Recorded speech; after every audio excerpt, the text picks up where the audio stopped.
Donc, juste pour rappeler que c'est le deuxième webinaire de la saison, mais en tout, quand même, c'est le 10e qu'en tout cas que la fédération et les groupes Prix-Mémoire étudiants mettons en place. Ce 10e va parler un peu de l'encadrement. On est tous plus ou moins, ou on l'a été, en tout cas plus ou moins sur le terrain.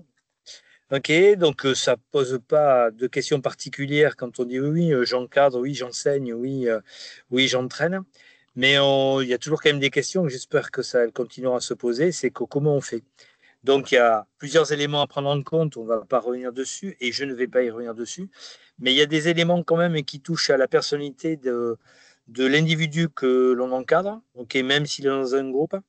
Et puis, il y a, au regard de ça, il y a effectivement des façons de faire et qui nous permet systématiquement de réfléchir continuellement effectivement à ça et à ce métier-là pour enseigner, pour entraîner, pour encadrer en tout cas le mieux possible. Et donc là, le groupe Mémoire étudiant vous propose, grâce à Amandine Fèvre, qui va se présenter bien sûr, elle va vous donner effectivement le fruit de son travail autour de cette donnée-là, ok, et plutôt en EPS, mais qui peut complètement s'extrapoler dans un autre domaine que l'EPS. Donc, merci Amandine d'être avec nous ce matin. Alors, bonjour à tous. Du coup, je m'appelle Amandine. Je suis enseignante d'EPS actuellement en collège et en lycée dans une cité scolaire à Levier, proche de Besançon. J'ai décidé de faire un mémoire autour des profils d'apprenants parce que je trouvais que c'était un thème assez intéressant. Donc, il faut savoir que j'entraîne en club à côté de mon métier d'enseignant d'EPS et je me suis rendu compte que tous les élèves apprenaient d'une façon différente. Donc, mathématiques, ce sera profil d'apprenant et stratégie d'enseignement. Comment trouver un juste équilibre? Alors, pour introduire déjà, j'ai réalisé plusieurs stages au cours de ma formation d'enseignante de PS. Et à chaque fois, je me suis rendu compte que selon le collège où j'arrivais, le lycée, des fois même en école primaire, les élèves avaient plusieurs façons d'apprendre. Alors, on nous disait tout le temps en cours, intéressez-vous à leur profil d'apprenant, mais sans jamais vraiment nous dire comment le faire et comment le mettre en place concrètement en cours ou dans un club. Alors, je me suis dit, quand on m'a dit en arrivant en master, il faudra faire un mémoire sur 2 ans, je me suis dit, bah, je vais m'intéresser au profil d'apprenant. Et on m'a dit, ben, ok, les profils d'apprenant, mais dans quoi, dans quelle activité? Et ça m'a semblé logique de partir dans le badminton. Alors, c'était pas chose facile au début parce qu'il faut savoir que les profils d'apprenants n'ont jamais été étudiés dans le badminton. Mais vu que je pouvais le mettre en pratique aussi bien en club avec des jeunes, des adultes, que au cours de mes stages, je me suis dit, bon, bah, ça me semble logique. Donc, je vais partir là-dessus. J'ai donc décidé de réaliser mon étude pendant ma première année d'enseignement avec une classe de première qui passait le brevet métier des arts, spécialité ébénisterie. Donc, dans la classe, j'avais 13 garçons et 6 filles. Ils avaient en moyenne 18 ans et j'avais autant d'élèves de 15 ans que de 19 ans. Donc, c'était assez hétérogène, aussi bien au niveau des profils que l'âge. Et vous verrez par la suite aussi bien au niveau de leur profil d'apprenant. Alors, tout d'abord, je vais présenter le plan de ma présentation. Donc, un petit retour sur le cadre théorique, ma problématique et les questions de recherche. Donc là, ça a été adapté par rapport à mon mémoire, par rapport à la présentation avec le base. La méthode de recherche que j'ai mis en place, les résultats, les discussions autour de mon sujet, les conclusions, quelques limites quand même à mes recherches et les perspectives à court, moyen et long terme. Donc déjà, le cadre théorique, il faut savoir que les profils d'apprenants, le cadre théorique s'inscrit dans le cadre du constructivisme. Donc le constructivisme, c'est important parce qu'on place l'élève en activité dans un environnement. Donc là, l'environnement, ce sera le gymnase. Et ça met en avant les interactions entre les élèves, donc dans la classe entière, mais aussi les interactions avec eux-mêmes. Donc ce qu'ils pensent de leur pratique, comment ils l'analysent, ce qui les intéresse, ce qui ne les intéresse pas, l'inverse. Donc au niveau de la méthodologie, là vous voyez au centre de ma présentation quelques noms de profils d'apprenants. Donc il en existe plusieurs, c'est des profils d'apprenants qui ont été étudiés par Howard Gardner, donc qui en présentait 8. Le profil d'apprenant musical, c'est ceux qui sont tournés autour du rythme. Les profils d'apprenant naturalistes, linguistiques, logico-mathématiques, intrapersonnels, interpersonnels, visio-spatial et kinesthésiques. Il faut savoir que moi, ma tutrice de mémoire, c'était Anne Bonnard. Donc, Anne Bonnard, enseignante d'EPS agrégée, qui a fait une étude sur les profils d'apprenants, mais en cours d'orientation. Elle ne l'a pas fait à l'échelle d'un mémoire, elle l'a fait à l'échelle d'une thèse, une recherche de 5 ans sur les profils d'apprenants, comment les utiliser en cours d'orientation, comment faire progresser les élèves d'après leur profil d'apprenant. Donc, je me suis beaucoup appuyée sur ces recherches, mais dans une toute autre activité sportive. Donc, la problématique et mes questions de recherche. Nous tentons de démontrer que les profils d'apprenants au badminton sont multiples et que l'enseignant d'EPS doit les prendre en compte pour mettre en place des stratégies d'enseignement adaptées aux différents profils d'apprenants dans l'objectif de favoriser la réussite de tous les élèves et de leur permettre de construire de nouveaux processus d'apprentissage. Mes questions principales, c'était quels sont les profils d'apprenants en badminton, comment les prendre en compte en EPS et quelles stratégies d'enseignement mettre en place pour répondre à ces profils d'apprenants. Ma méthode de recherche. Dans un premier temps, ça a été d'identifier les profils d'apprenants en badminton et les définir. Dans un deuxième temps, ça a été de vérifier si les profils étaient évolutifs et quelles sont les stratégies d'enseignement les plus efficaces par rapport au profil d'apprenant. Dans un troisième temps, j'ai associé une stratégie d'enseignement à chaque profil en fonction des besoins, des ressentis, des avis des élèves. Et enfin, dans un quatrième temps, j'ai mis en confrontation les observations que j'ai faites avec les ressentis des élèves et fait un point avec chaque élève. Ma méthode de recherche a été répartie en plusieurs temps par rapport à ça. Au tout début de mon cycle de badminton, j'ai eu un questionnaire donné aux élèves pour cibler les profils dans la classe.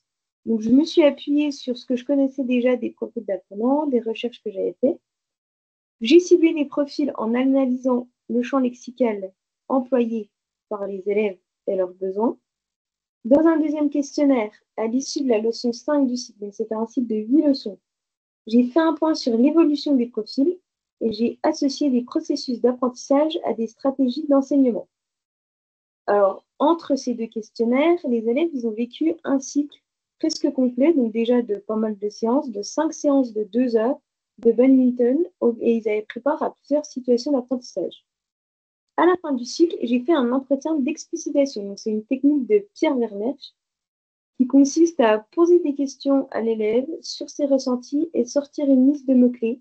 Ça m'a permis de compléter les informations que j'avais déjà des questionnaires et de permettre aussi aux élèves d'avoir un retour sur leur propre processus d'apprentissage.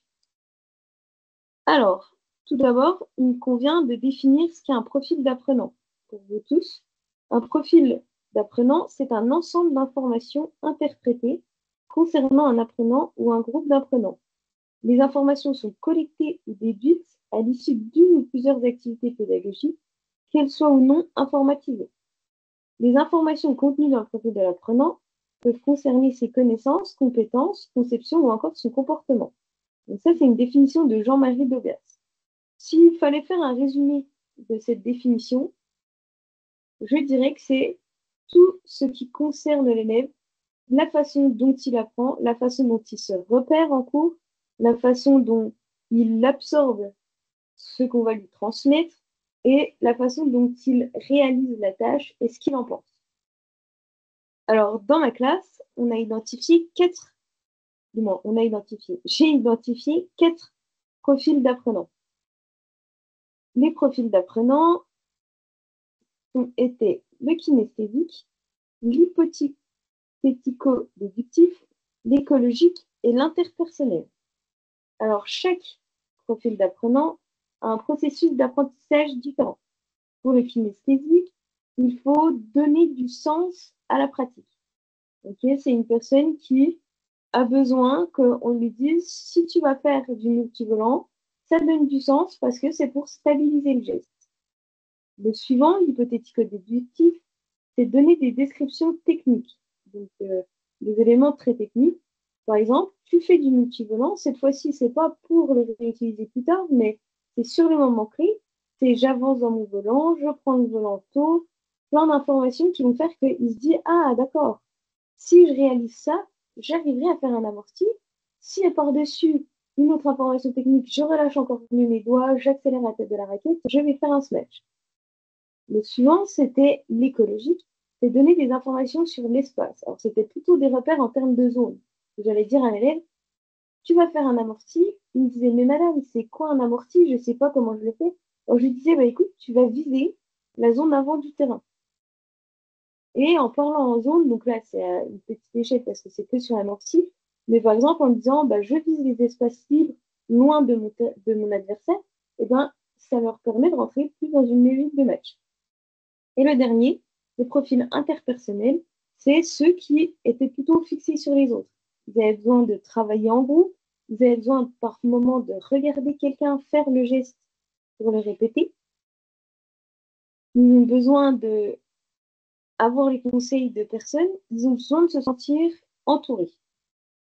Alors, le profil d'apprentissage répondant à la stratégie d'apprentissage des élèves de profil kinesthésique était donc de donner du sens, des ressentis. Par contre, on peut voir que les élèves ils ont développé plusieurs profils ou ils ont gardé toujours le même au cours du cycle. Donc, je donne un exemple. J'ai une élève qui était du profil interpersonnel. Elle s'appelait Cléa. Elle voulait, au début de la séance, je voudrais rester toujours avec le même groupe et être évaluée en fonction de ce groupe à la fin du cycle. Donc ça, c'est ce qu'elle m'a ressorti à l'issue du premier questionnaire. Vous voyez que déjà, le mot groupe ressortait 2 fois dans son questionnaire.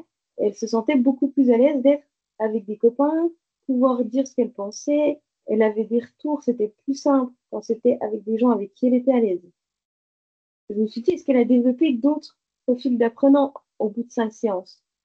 Et finalement, au deuxième questionnaire, elle me dit, ce qui me permet d'apprendre, c'est les autres, quand je joue contre eux ou qu'ils sont mes coachs. Donc là, si on voit vraiment que c'est ces mots dans le questionnaire, elle me dit qu'elle a besoin d'être avec les gens, que si elle pratique toute seule, elle ne va pas avoir de motivation, pas de motif d'agir. Elle a vraiment besoin de se sentir entourée et poussée pour progresser. Alors, au moment de l'entretien, je lui ai posé des questions pour valider le fait de est-ce qu'elle avait changé de profil, est-ce qu'elle avait vu autre chose. Et elle m'a dit, je suis rassurée quand je travaille en groupe, cela me rend plus heureuse et à l'aise. Donc, pour cet élève-là, pour lui permettre d'apprendre plus, en fait, il fallait vraiment la faire travailler dans un groupe, qu'elle soit avec des gens, qu'elle puisse prendre des repères sur les autres pour progresser elle-même. Alors, est-ce que c'est le cas pour tout le monde? Ben voilà un deuxième exemple d'un élève qui s'appelait Mathéo. Alors, Mathéo, dans le premier questionnaire, il me dit, pour apprendre, donc vous avez des questions très concrètes, où je leur demandais de donner des mots-clés, des phrases, de comment ils pouvaient apprendre. Il me disait, j'ai besoin de consignes détaillées, bien expliquées, et j'ai besoin de réfléchir à ce que je dois faire pour gagner. Donc, pour le coup, dans la première séance, on était plutôt sur des matchs à thème, vu que c'était la première fois qu'il reprenait le badminton après un an sans en avoir fait au lycée. Et il m'a dit, moi, je ne vais pas gagner. Si on me dit il faut gagner, je vais dire, bon, bah ok, je vais essayer, mais je ne vais pas analyser, je ne vais pas regarder ce qu'il faut faire. Alors, j'ai besoin que quelqu'un, souvent, vienne me le dire, me dise, ben, si tu veux gagner, il faut faire bouger ton adversaire. Je vais jouer une fois dans la zone avant, une fois dans la zone concours, et on va alterner les zones.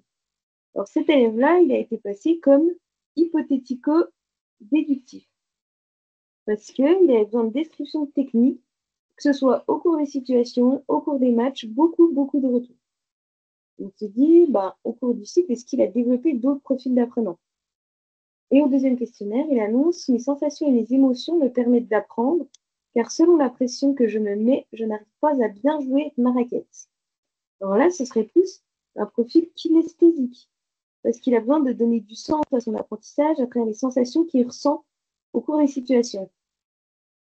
Alors, les sensations, c'est les sensations qu'il a avec la raquette, les sensations qu'il ressent aussi au niveau de ses émotions, parce que là, il nous parle de pression qu'il ressent au cours des matchs.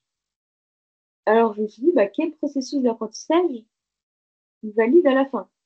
Et il me dit, lors de l'entretien final, j'apprends avec mon instinct, cela me permet de rester concentré, de réussir face à des personnes plus fortes ou quand je dois résoudre un problème.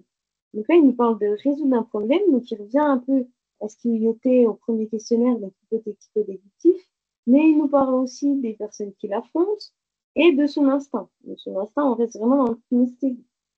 Donc, ce que j'en ai déduit, c'est qu'on pouvait développer plusieurs profils d'apprentissage. Donc, les profils d'apprenants sont vraiment évolutifs et multiples. Au niveau de la discussion, donc, on voit que les profils observés sont différents de ceux observés en cours d'orientation, puisque c'était plus en cours d'orientation mathématiques. Alors, il y avait du kinesthésique aussi, mais du coup, ils sont vraiment multiples dans les activités. J'ai aussi remarqué au cours de la recherche que peu d'élèves avaient développé le profil d'apprenant interpersonnel au cours du cycle. Donc ça, c'était une bonne chose parce que ça me permettait de me rassurer en me disant qu'ils n'étaient pas que centrés sur le groupe, qui est à l'inverse de l'exemple de mon élève Priya qui du coup n'arrivait pas à faire grand-chose en autonomie. Par contre, il y a beaucoup d'élèves en badminton qui ont développé le profil hypothético-déductif. Et les situations d'apprentissage ont permis aux élèves de développer plusieurs profils, alors que certaines autres situations n'ont pas du tout permis de développer d'autres profils. Alors, le fait que les disparités soient fortes dans la provenance des élèves, dans leur parcours scolaire, dans la classe que j'ai prise en exemple, explique que certains n'ont pas développé de nouveaux profils d'apprenants. À l'inverse, ça explique aussi qu'ils en ont développé plusieurs, parce que pour eux, pour certains, c'était nouveau de pratiquer le badminton. Alors, la conclusion principale, c'est que il faut retenir que les profils sont multiples et évolutifs, qu'il y a d'importance dans une situation d'apprentissage. Il faut toujours répondre aux besoins des élèves. Alors, en connaissant les profils, on va pouvoir répondre à plusieurs besoins, donner plusieurs indicateurs, leur permettre d'évoluer. Et les processus d'apprentissage permettent de disposer de plusieurs outils pour apprendre. Plus l'élève développe de profils d'apprenant, plus il développe d'outils pour apprendre, plus il est polyvalent. Dans mon encadrement en EPS, ça a changé beaucoup de choses, mes recherches. Déjà, je commence souvent mes cycles par des situations plus complexes avec des objectifs différents. Je sais que selon les objectifs, les élèves ne vont pas agir de la même façon. En club, c'est exactement pareil. Des fois, on a des élèves qui vont avoir en club, on va avoir des joueurs qui vont avoir le même objectif, de se dire, bah, je veux atteindre tel classement, je voudrais progresser sur mon jeu au filet. Et pourtant, on en a qui vont, par exemple, jamais réussir à faire un top spin parce qu'ils vont regarder l'autre faire, mais sans jamais vraiment comprendre la technique. Donc, un bon entraîneur, il doit se concentrer sur le motif d'agir, sur le profil d'apprenant de son élève, d'où il part et quel est son but. Et ça peut passer par la distribution de petits questionnaires sur le ressenti des élèves. Ça peut passer par des temps où on prend un temps entre l'entraîneur et l'élève pour faire un retour après l'entraînement. Ça peut être sur des choses toutes bêtes du genre quelqu'un qui vit la situation, une situation d'une demi-heure de routine ou de poste fixe. Et à la fin, il ne comprend pas pourquoi il a fait la situation. Et ben, en posant des questions, en s'intéressant au ressenti, en s'intéressant aux motifs d'apprentissage, aux motifs donc, d'évolution, d'agir de l'élève, eh ben, on peut lui permettre de progresser. Et plus on dispose de données sur l'apprenant, plus on va lui permettre de développer des profils d'apprenant et plus on va lui permettre de progresser. Donc en club, moi j'ai proposé des situations avec des objectifs différents. Donc ça peut être des routines ouvertes adaptées par exemple à un groupe. Ben moi, je préfère que gagner 3 points en match à thème quand c'est la zone avant. Moi, je préfère être le fond de cours. Ou alors, je n'arrive pas à faire un dégagé offensif sur mon coup droit, je redonne toujours l'attaque. Et ben, on va bonifier ça dans les matchs avec chacun un objectif différent. Et l'élément principal aussi en club, c'est la mise en place d'une échelle de satisfaction, frustration après l'entraînement. Par exemple, quelqu'un qui me dit, ben, physiquement, je me suis défoulée, c'était trop bien. Mais j'ai un côté frustrant parce que même si je me suis défoulée au niveau des jambes, j'arrive toujours pas à réaliser tel ou tel geste. Alors des fois, un copain sur le terrain qui est venu donner des conseils, ça n'a pas suffi. Donc il faut aller donner des conseils techniques, donner des repères sur l'environnement, sur la prise de la raquette, sur le terrain, des zones à viser par-dessus. Ça fait beaucoup d'informations. Alors, en général, les coachs le font, on a le temps de le faire quand on est dans des, en intérieur, dans des petits groupes, mais il faut arriver à le faire même à plus grande échelle avec des gros groupes pour pouvoir individualiser un peu plus l'apprentissage de chaque personne. Alors, les limites. Dans mon travail, la présentation, il y a une limite principale, c'est que le cycle de badminton a été vécu en premier cycle de l'année. C'est une limite en, peut-être par rapport au développement du profil interpersonnel, parce qu'au début de l'année, les élèves n'étaient pas forcément à l'aise les uns les autres, ils n'avaient pas envie de travailler en groupe, et ça a évolué au fil du cycle. Au bout de la 10e séance, ils étaient plus ouverts à travailler les uns les autres, donc je pense que ça a peut-être été un frein au développement du profil interpersonnel au début. Et l'autre limite, c'est aussi le lien avec le côté social à travailler. Parce que moi, je me suis concentrée vraiment sur le côté scolaire des élèves, le côté technique, et sur vraiment un zoom sur le cycle de badminton qu'ils étaient en train de vivre, sans forcément prendre en compte leur côté social.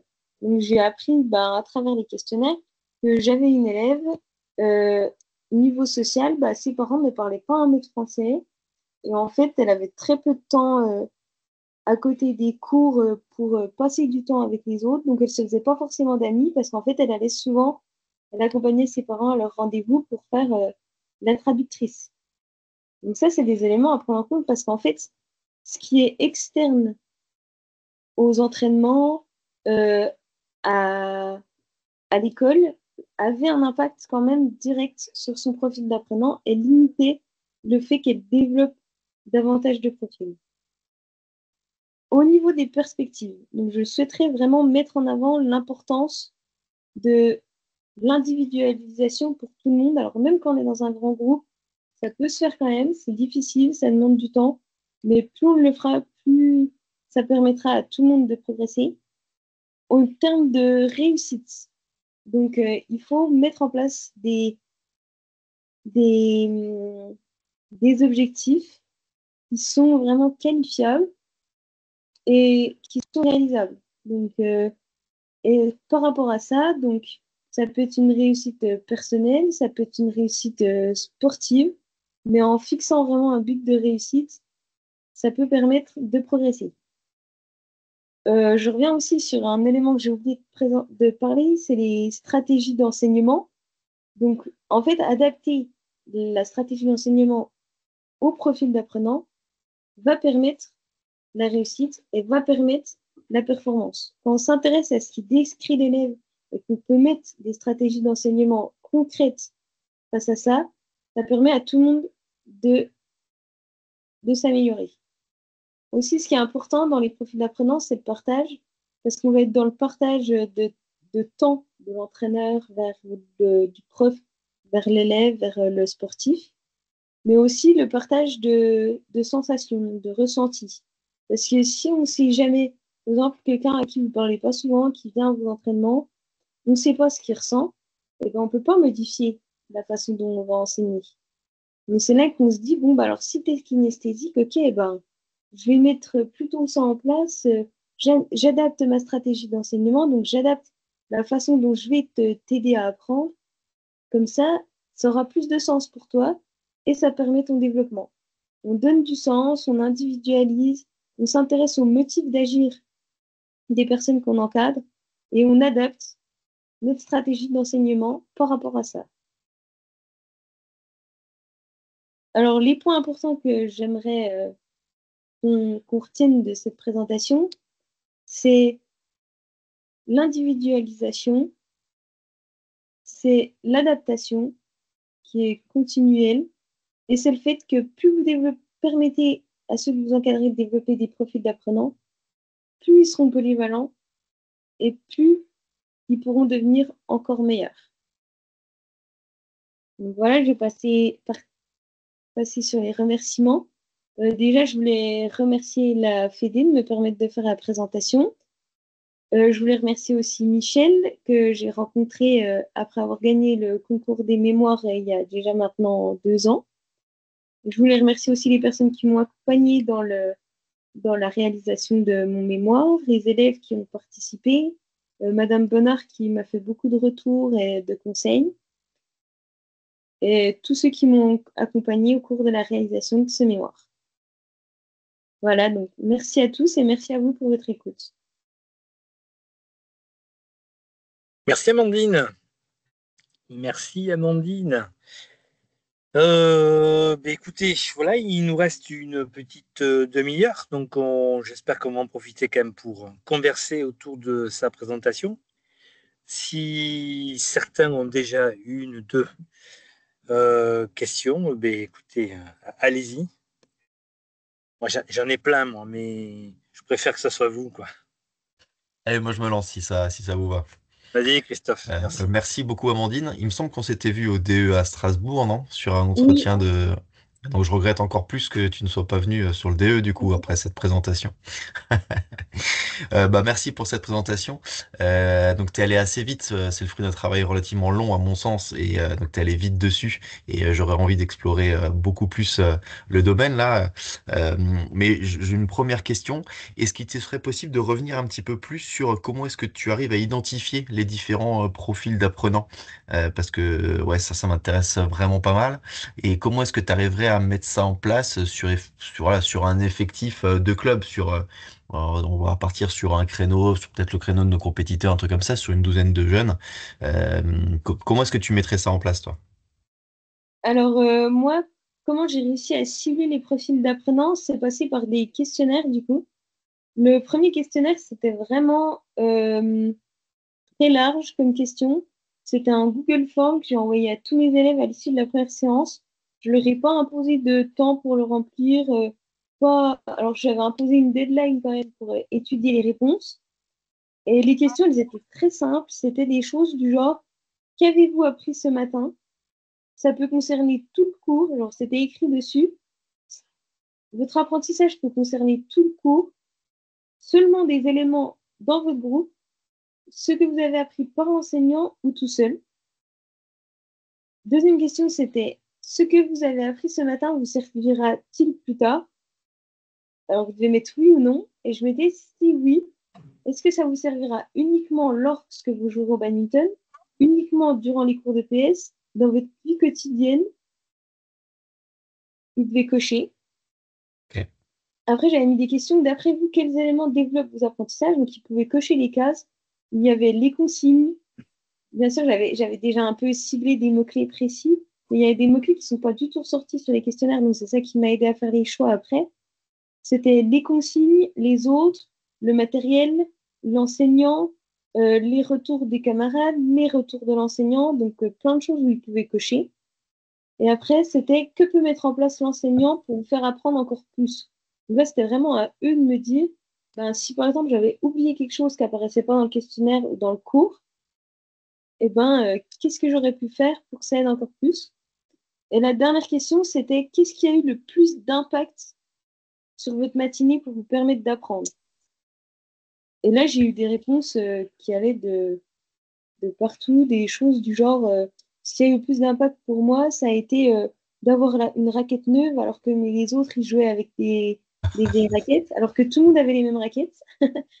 Il y en a qui m'ont dit, bah, ce qui a eu le plus d'impact, ça a été d'être que avec mes copains.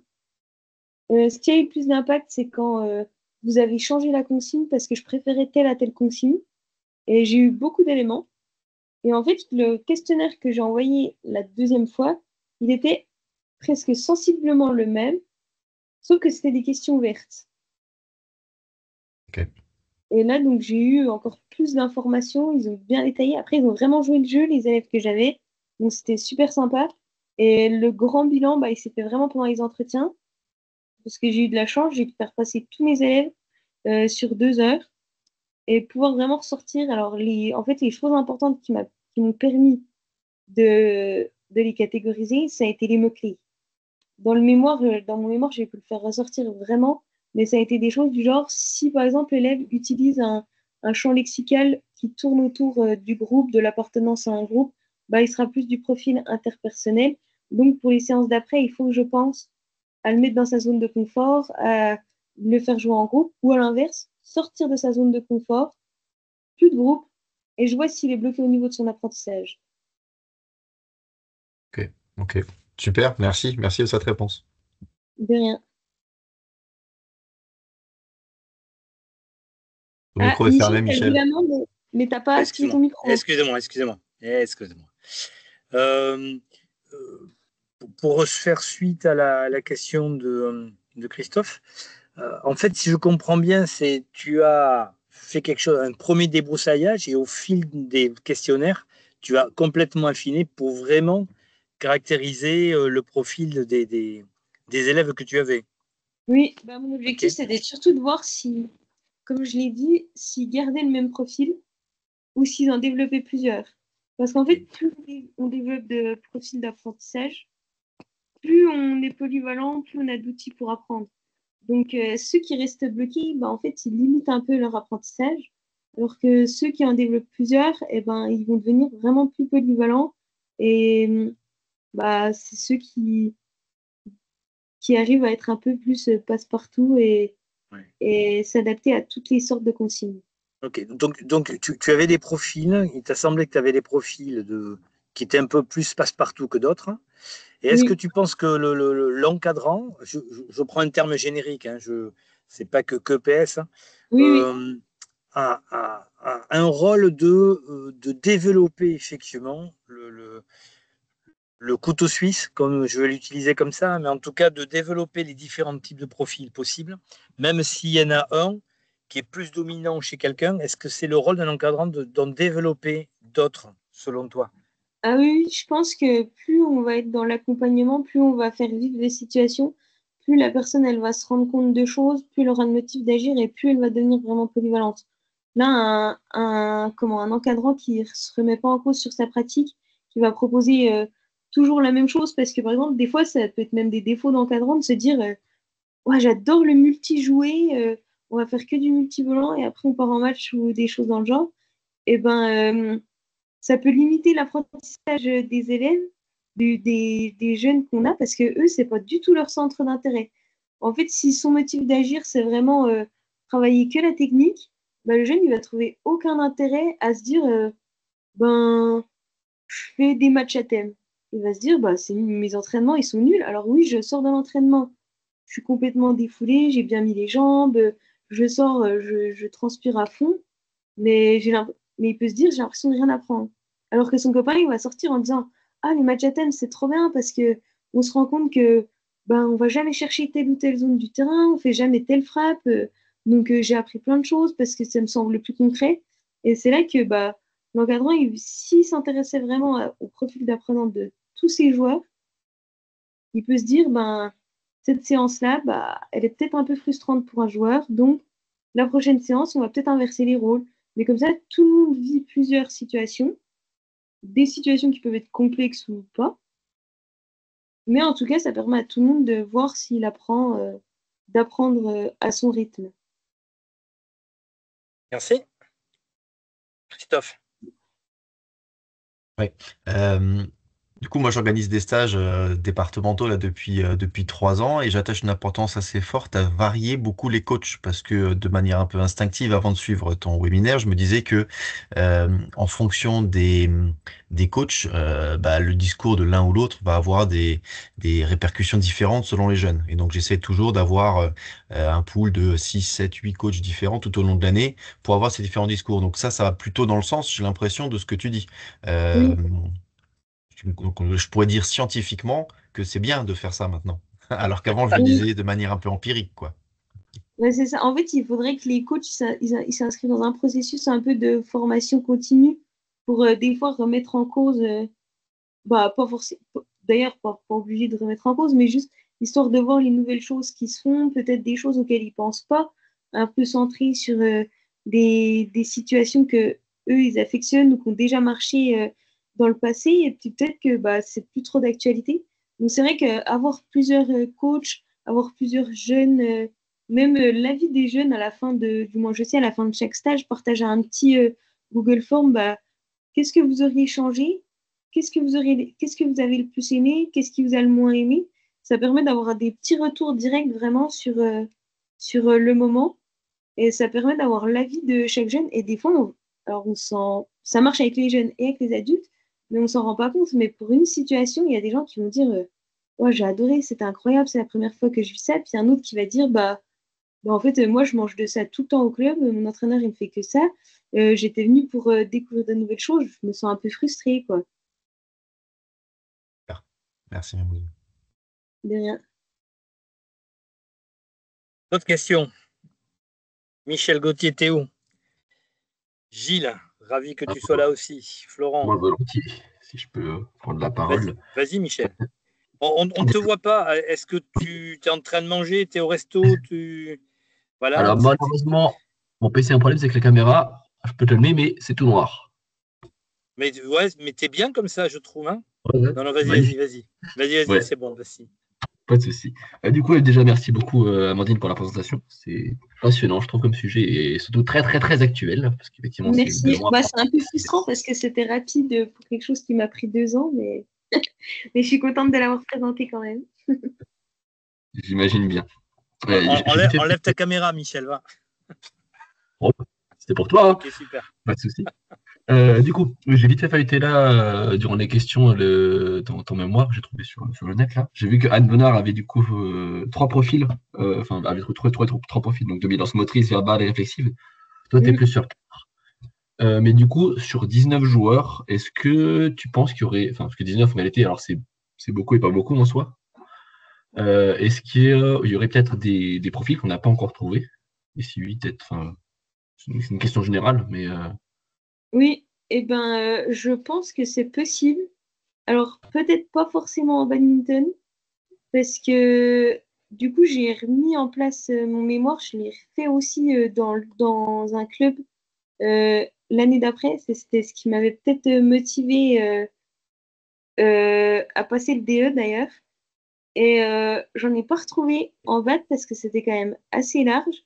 Mais je sais qu'il y avait des profils, par exemple, deux, trois choses communes avec, avec la course d'orientation qui sont pas ressorties en badminton parce qu'on n'a pas ce côté pression temporelle de la course. Mais c'est possible qu'il existe d'autres profils. Et ça se trouve, ben, j'ai envie de dire, chaque personne a son profil.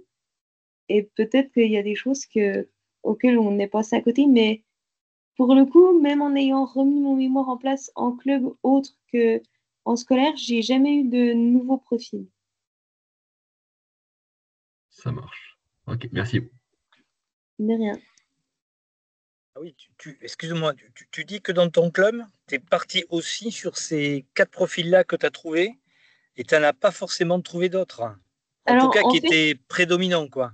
oui, alors en fait, l'année où je l'ai mis en place pour mon mémoire, je l'avais fait, j'étais en service civique au Volant Bisontin et j'avais mis en place mon étude au Volant Bisontin et avec une classe de quatrième. Et dans la classe de quatrième, j'avais des joueurs que j'avais en club. Et en fait, j'avais pas le droit d'en parler dans mon mémoire parce que c'était mon échantillon test. Et il y avait plein de choses qui allaient pas trop, surtout dans les réponses aux questions aux élèves de quatrième. Ça avait été hyper difficile d'aller chercher des informations. Et j'avais mis en place euh,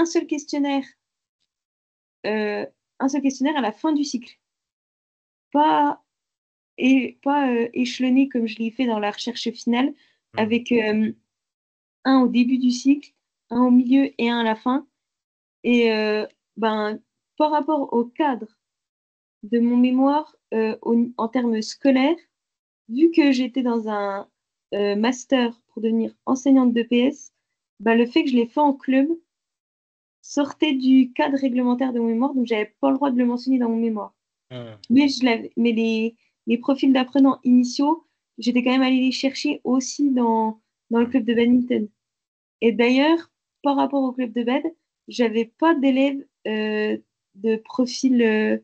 Bon, je vais regarder, mais je sais plus. J'avais un profil que j'avais pas du tout en club et qui est ressorti après. Le modèle mathématique, hein, tu sais, ultra structuré, t'as pas eu ça, toi. C'était le. Non, c'était pas ça. c'était le écologique, ceux qui donnent du sens par rapport à l'espace. Parce qu'en fait, en club, on parlait jamais, du moins je sais qu'en cours avec mes élèves, des fois, je leur dis, ben, on va faire, on va jouer, faites un amorti. En club, je vais dire, bon, bah, fais un amorti, l'élève sait que ça va aller dans la zone avant. Alors que en lycée, si je leur dis faites un amorti, l'amorti, il peut être pas forcément dans la zone avant. Alors qu'ils ont quand même fait un geste d'amorti. Donc c'était un peu la limite entre Hmm. les deux. Il nous reste un quart d'heure. Profitez, questions.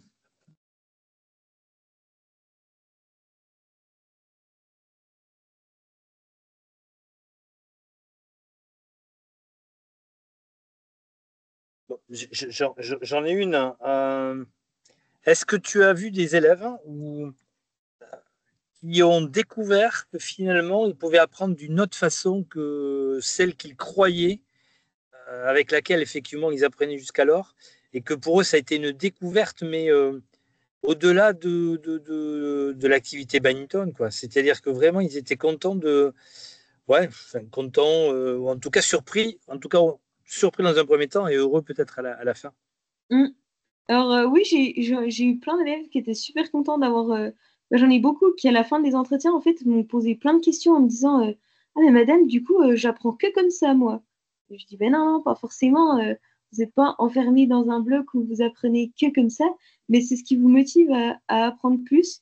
Et j'ai des élèves donc, qui se sont dit, ah ouais, bon, bah, c'est vrai que, en fait, il faudrait peut-être que je le dise aux autres profs dans les autres matières.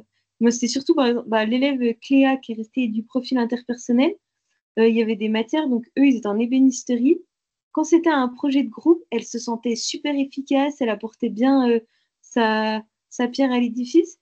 Et puis quand c'était des projets, elle disait, oh non, mais je suis nulle. Oh, quand c'était des projets solo, elle disait, oh non, mais je suis nulle, j'ai pas d'idée, j'ai pas ci, j'ai pas ça. Et quand on en a discuté, elle était hyper intéressée par ça en me disant, ben, en fait, il faudrait peut-être que je dise aux autres profs que des fois, c'est pas mal de mettre rien qu'en binôme, ça pouvait l'aider un peu à avancer et pas la restreindre à ce qu'elle apprenait. Et à l'inverse, j'avais des élèves qui m'avaient fait la remarque en me disant ah, mais madame, en fait, j'aurais 20 de moyenne si j'avais tous les profils d'apprenants. Je leur disais, bon, bah, on va peut-être quand même limiter les dégâts. Vous n'aurez pas 20 de moyenne si vous avez tous les profils d'apprenants, mais vous aurez tout, en tout cas, tous les moyens et toutes les informations pour vous permettre d'apprendre plus. Donc, ça vous donnera peut-être des idées de, de ce qui vous permet d'apprendre mieux et ce qui vous fait progresser. Et Ok. ça marchait dans vraiment toutes les matières. Alors, pour le coup, il y a des recherches qui ont été menées beaucoup, beaucoup sur les profils d'apprenants dans l'enseignement des langues. Donc, anglais et espagnol, il y a eu énormément de recherches parce que vu que la langue est un frein, parfois la bonne compréhension est un frein au développement de l'apprentissage, il y a beaucoup d'enseignants d'anglais qui ont montré que bah, il y avait des gens qui vont être plus motivés bah, par l'apprentissage de l'anglais sous forme de pièces de théâtre, d'autres qui vont dire bah, l'apprentissage de l'anglais sous forme musicale, donc à travers des musiques, des séries, et l'apprentissage de l'anglais sous forme de travail sur le vocabulaire très précis. On répète plusieurs fois le même mot, on met le mot dans une phrase. Et ça a été des appuis, donc c'était des textes souvent américains, mais ça a été Ok. un appui super important pour mon mémoire. Merci Amandine. Christophe. Euh, Ouais, j'ai plein de choses, mais est-ce que dans ton travail, au global, tu es allé jusqu'à proposer une espèce de guide pratique qui dirait tel profil d'apprentissage, une fois que tu l'as identifié, voilà comment est-ce qu'on met l'apprenant dans sa zone de confort avec tel type d'exercice, tu pourras aller un peu là-dessus. Ça, c'est une première question. Deuxième question, c'est donc tu disais que ça peut être intéressant d'être dans la zone de confort, mais de sortir de sa zone de confort aussi. Très bien. Et si tu arrives à développer un tout petit peu ça, le pourquoi, le comment et dans quel timing, dans quel âge peut-être. Enfin, j'ai envie d'aller vachement plus loin en fait. Tu pourrais peut-être, Théo, faut que tu l'emmènes une ou deux jours, un ou deux jours à Strasbourg. Elle est pas trop loin, Amandine. Ça serait pas mal. Par rapport à la première question, du coup, moi, l'objectif de mon mémoire, la conclusion vraiment centrée, finale, c'était de proposer des stratégies d'enseignement. Donc, ça allait être vraiment, c'était très théorique. Donc, enseignement, bah, je disais par exemple, pour les élèves qui ont besoin d'avoir des conseils sur l'espace, on va mettre en place une stratégie d'enseignement où l'enseignant, en connaissant le processus d'apprentissage, eh ben, il va mettre en place des situations qui concernent que ça. Donc, le problème, c'était être sûr d'avoir tous les profils d'apprentissage et maîtriser les stratégies d'enseignement. Alors, les stratégies d'enseignement, en fait, il y en existe des millions. Et ça allait être ben, mettre en place que des routines, mettre en place des multivolants. On pouvait nommer moi, mon objectif, ça a été de nommer les stratégies d'enseignement, par exemple, en disant ben, euh, par rapport à tel élève, on va faire de l'enseignement coopératif. Donc, vu qu'il est toujours motivé par le groupe, on va faire du tutorat. Ma stratégie d'enseignement, on met par groupe. À l'inverse, ben, il y en a un qui est motivé que par les retours techniques. Et ben lui, quand il sera en tutorat, l'autre, au lieu de lui donner juste des conseils affectifs, le rassurer, il va regarder la position de sa raquette et il va dire, eh ben, tu tiens mal ta raquette, tu as ton doigt le long du manche, tu prends ton volant avec la tête de raquette au niveau de ta tête alors que le volant, il arrive par une grosse cloche au-dessus de ta tête. Et puis, on va avoir aussi des enseignements. Donc, ça allait être plus direct, hein. J'ai des élèves, ils me disaient juste, bah, madame, en fait, moi, je crois que quand c'est vous qui le dites. Ok, Et, merci. D'autres questions? attends, parce que du coup, j'ai pas répondu à la deuxième Ah question. oui, pardon, deuxième Euh, question. bah, par rapport à la sortir de la zone de confort, vu que mon objectif final, c'était vraiment juste mettre en confrontation, euh, comment ça s'appelle, le profil d'apprenant et la stratégie d'enseignement.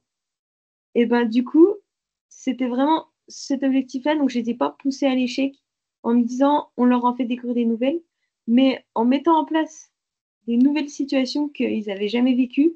J'ai des élèves qui m'ont dit ah bah ça me va pas du tout. Donc, j'ai été poussée à l'échec, mais je ne l'ai pas, en tout cas, pas mis explicitement dans mon mémoire.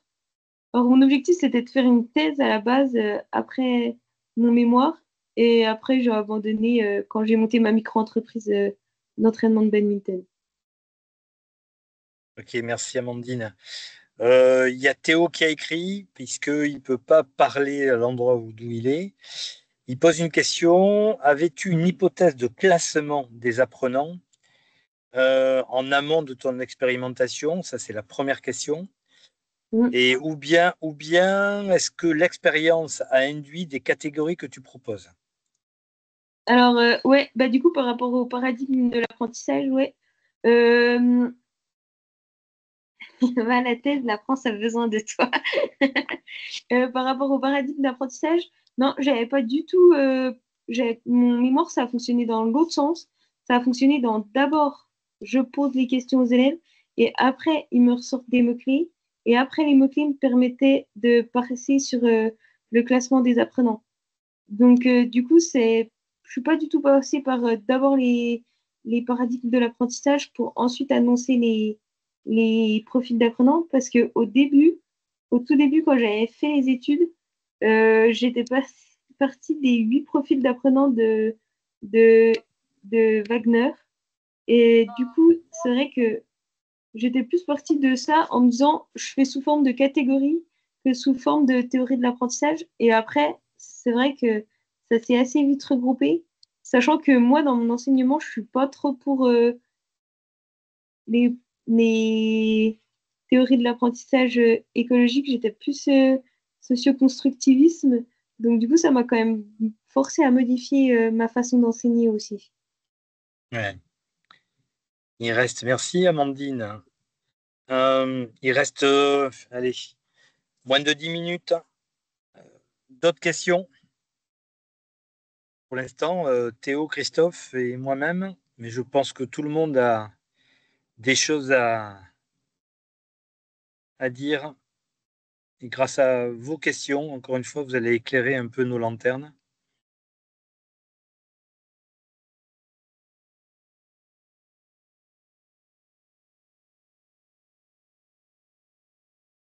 Je continue. Donc, tu parles effectivement de ressenti. Donc, on sait très bien que le ressenti, c'est quelque chose de subjectif, en tout cas. Oui. Et aujourd'hui, même l'INSEP et beaucoup de recherches qui se font au regard des ressentis. Hein. Aujourd'hui, les athlètes de l'INSEP, après chaque séance d'entraînement, donnent leur ressenti au niveau psychologique, au niveau physique, au niveau physiologique. Régulièrement, ils font ça. Hein. Donc, ça donne des statistiques. Dès le matin, ils envoient aussi un message par rapport à leur état et psychologique et de comment ils ont dormi et comment ils se sentent physiquement. Est-ce qu'ils ont des blessures? Est-ce qu'ils se sentent... Voilà. Tout est fait. Voilà. Donc, il y a aussi cette notion de ressenti et qui peut être différente finalement de la réalité. Mais finalement, toi, d'après ça, est-ce que ça reste quand même quelque chose d'hyper important de partir du ressenti je vais dire, de l'athlète, je vais dire, enfin, du pratiquant? Et ben, de toute façon, le ressenti fait partie intégrante de l'apprenant, donc on est obligé de s'appuyer de ça. Après, il faut pas s'appuyer que là-dessus parce que des fois, le ressenti n'est pas forcément en cohésion avec ce que fait réellement la personne. Parce que des fois, on parle surtout dans les sports de raquettes, il y a beaucoup de frustration et pour le coup, il faut apprendre à la gérer au début pour l'utiliser après. Et moi, je sais que je posais beaucoup de questions sur le ressenti, mais pas directement après la situation, parce que des fois, le regard il était un peu faussé justement par rapport à la frustration d'un sport de raquette. J'en ai une. Enfin, moi, ce que j'ai pu connaître, je connais un peu moins maintenant, mais ce que j'ai pu connaître pendant plus de 30 ans, c'est plus des entraîneurs qui ne posaient pas de questions aux athlètes. Hein. Okay, j'ai plus connu ça que l'inverse. Quand ils en Oui, posaient, c'était surtout pour ne pas l'utiliser. Hein. bah Donc, justement, nous là, du moins, je sais que j'ai fait une formation l'année dernière, donc c'était le B2, et ouais, il m'a demandé d'intervenir par rapport à parler de ça, et pendant la formation, ils apprenaient aux coachs à mettre en place des petits questionnaires de fin ouais, de ouais. fin de séance, mais c'était surtout, on donnait un but à l'élève et on lui disait, du moins à l'élève, au sportif, et on lui disait, qu'est-ce que tu vas mettre en place pour l'atteindre et est-ce que tu le mets bien en place? Ouais. Non, mais Savoir tant mieux. Ouais, très bien. s'il a les moyens et Hmm. s'il les utilise. Ouais, en tout cas, dans le B2 que Formabad a construit, effectivement, on pousse beaucoup là-dessus. Question de Gauthier. Après, il y a Gilles. Gauthier, quelle stratégie mets-tu en place pour travailler un geste sur un élève qui n'est pas du tout kinesthésique? Eh ben, un élève qui n'est pas du tout kinesthésique, il peut quand même être hypothético-déductif, écologique ou interpersonnel. Donc, par exemple, pour faire travailler un geste, ce que j'avais donné comme exemple tout à l'heure, on va dire on fait travailler le contre-amorti. Interpersonnel, c'est le mettre en groupe et on va dire aux gens du groupe de lui donner des conseils. Et rien que le fait d'être en groupe, des fois, ça peut permettre de faire progresser. Et puis, ou alors, on peut faire, par exemple, écologique, dire, tu travailles le contre-amorti, on va donner du sens en donnant par rapport à l'espace, en disant, le contre-amorti, tu vas juste prendre le volant, du moins, ou tu vas avoir un volant qui va arriver dans la zone avant, et tu vas devoir le renvoyer dans la zone avant. Donc, la stratégie que tu mets en place, c'est, par exemple, faire du multivolant, contre-amorti, de zone avant à zone avant. Après, Ok. si tu veux faire évoluer un peu plus haut, ça peut être en match joué, tu dis, vu qu'il se repère bien dans l'espace, c'est tu marques 3 points dans le match si tu produis une frappe qui part de la zone avant et qui arrive dans la zone avant. Et un élève qui va jamais faire de contre-amorti, il va se forcer à le faire parce qu'il aura des repères vraiment sur l'espace.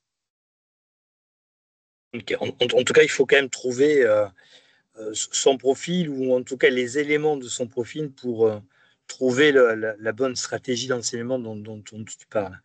Mm. Gilles, et je pense qu'on va s'arrêter après Gilles. Gilles attendait bien sûr la fin pour dire moi, c'est ma question, la plus belle, c'est la mienne. Pas du tout. Déjà, j'ai Non, repris non, je sais bien, je sais bien. en cours de route, donc je vais essayer de ne pas dire des bêtises. Donc bonjour à tous. Moi, j'avais une question par rapport à ça. C'est pour essayer de t'investir sur ce mode de réflexion avec tes groupes. Est-ce que tu dirais qu'il y a un âge ou un niveau qui est prioritaire, ou est-ce que tu fais ça avec tous tes groupes? Bon, je dirais pas qu'il y a d'âge prioritaire. Je pense que plus on le sait tôt, plus on peut développer, plus on sait les profils d'apprenants tôt, plus on peut permettre d'en développer tôt dans le temps. Après, que ce soit à 10 ans ou à 50 ans, la seule limite, c'est peut-être qu'en dessous de 10 ans, ils vont avoir du mal à verbaliser vraiment les jeunes et le côté affectif va prendre énormément de place. Mais sinon, je pense pas qu'il y ait de bons ou mauvais âges pour mettre en place cette recherche. Par rapport à ça, tu vois, moi je pensais particulièrement aux écoles de jeunes, tu vois, sur les seniors, je les avais un peu mis de côté, je pensais notamment sur le Mm. développement des jeunes joueurs. Du coup, toi, tu serais plus à partir de, on va dire, Benjamin 1, Benjamin 2, quoi. Oui, bah après, je pense que c'est faisable quand même, mais c'est juste adapter la difficulté des questions que tu poses à l'âge du public. En Ok, se ça disant, marche. ben, c'est juste en termes de compréhension, peut-être qu'ils vont se dire, ah, ça me semble un peu compliqué comme question, donc je vais dire tout- tous les mots. Merci Amandine. Ouais, j'ai De une rien. petite question. Est-ce que au lieu de passer par le lexical, est-ce qu'il serait possible de, de proposer des situations avec différentes voix et différentes voies de profil, c'est-à-dire plutôt un apprentissage sur l'espace, enfin avec une stratégie autour de l'espace. Enfin, tu vois, établir des tas d'exercices et qui permettraient aux élèves enfin aux élèves, aux pratiquants, que l'entraîneur voit, que l'encadrant voit bien que, eh bien, avec tel type d'apprentissage, sans passer par le lexical, ben, on sent bien que ben, il semble plus à l'aise avec, dans cette voie-là ou une autre que tous les autres qu'il a essayé. Je ne sais pas, un apprentissage, par exemple, tu parlais de l'amorti, ben, on fait l'apprentissage plutôt avec un profil autour de quelque chose d'un peu plus musical, d'autres avec quelque chose d'un peu plus mathématique, d'autres avec un peu plus de façon un peu plus écologique. Tu vois, voilà. Est-ce qu'on pourrait aborder cet apprentissage, j'en sais un peu long, mais se dire, ben lui, effectivement, ben lui, il pourrait plus être dans ce type de profil que dans un autre. Ah bah oui, Inversé, oui, quoi. oui, Inversé. oui, bah oui, je pense que c'est complètement possible, oui. Bah, de toute façon, moi, je sais que j'avais posé les questionnaires à l'issue de certaines situations, du moins à l'issue qu'ils aient vécu plusieurs situations, et ça revenait dans les réponses, ils me disaient, bah, moi, j'ai préféré ça à ça. Donc, même si, en fait, ils me disaient pas, il n'y avait pas de mode clé du champ lexical, le fait que j'ai vu du moins que je comprenne qu'ils préféraient une situation à une autre, ça me permettait quand même de les classer dans un système d'apprentissage précis. Ouais. OK. Il est 13h03. Je pense que, comme disait Christophe, je pense qu'on pourrait continuer. Je pense on pourrait largement continuer. On va quand même s'arrêter là. Deux ou trois petites choses quand même. Merci encore, Amandine, d'avoir pris ce temps, enfin, d'avoir ton temps pour faire ce mémoire et puis de nous le présenter ici. Merci beaucoup. Euh, le prochain Le prochain webinaire aura lieu le 18 novembre. Ça sera en principe une chercheuse de l'INSEP qui travaille sur les athlètes de haut niveau et sur les émotions. Okay, c'est vraiment un travail des deux. Alors, pas spécifique badminton. Okay, elle connaît bien l'activité badminton parce que j'ai travaillé il y a des années avec elle sur les entretiens d'autoconfrontation et d'explicitation avec des joueurs de badminton, donc elle connaît bien la pratique. Mais là, elle travaille sur les athlètes de niveau, mais de d'autres disciplines. Donc 18 novembre, mais je saurai vous envoyer euh, le lien et vous rappeler la date. Je vais vous envoyer après cette réunion-là, dans la semaine, un petit tableau, en tout cas trois, quatre questions pour que vous me donniez vos retours, okay, votre impression. Bien sûr, vous n'êtes pas obligé, mais ça permet effectivement de faire progresser un petit peu ces webinaires. Euh, voilà ce que j'avais à vous dire sur le final. Voilà. Est-ce que vous voulez... Voilà. Alors après, contact avec Amandine, allez-y, hein, bien sûr. Hein. négocier Oui. avec mon responsable de DE. C'est Ouais, toujours à midi les visios, Michel? Ouais, c'est toujours à midi. J'avais fait une enquête auprès des directeurs de ligue et qui, en moyenne, me disaient que c'était mieux ou le mardi ou le jeudi. Et bon, donc c'est ou le mardi ou le jeudi entre midi et 1 heure en fonction des, des, des, des intervenants qui peuvent, ou plutôt le mardi ou plutôt le jeudi. Voilà. Est-ce qu'on a un Si, tarif si on est la ligue la plus représentée? On a un cadeau, quelque chose? ouais, vous avez un cadeau, mais je peux pas vous dire quoi encore pour l'instant. C'est peut-être un serpent que vous allez avoir comme cadeau. Bon, merci beaucoup en tout cas, c'était chouette, En c'était tout super. cas, merci à vous, merci. Et parlez-en autour de vous, en tout cas, si vous avez trouvé, en tout cas, si vous y trouvez un intérêt. Et puis, parce que moi, j'envoie aux 200 ou 250 mails que j'ai, mais bon, allez-y, quoi. Écartez-vous. Et merci de votre présence. Voilà. À bientôt, Nickel. j'espère. Amandine, Merci à tout le monde. Corentin, si on peut rester ensemble un petit quart d'heure. Oui. À la prochaine. À Bye bientôt, bye. bonne journée. Au revoir tout le monde, merci de m'avoir écouté.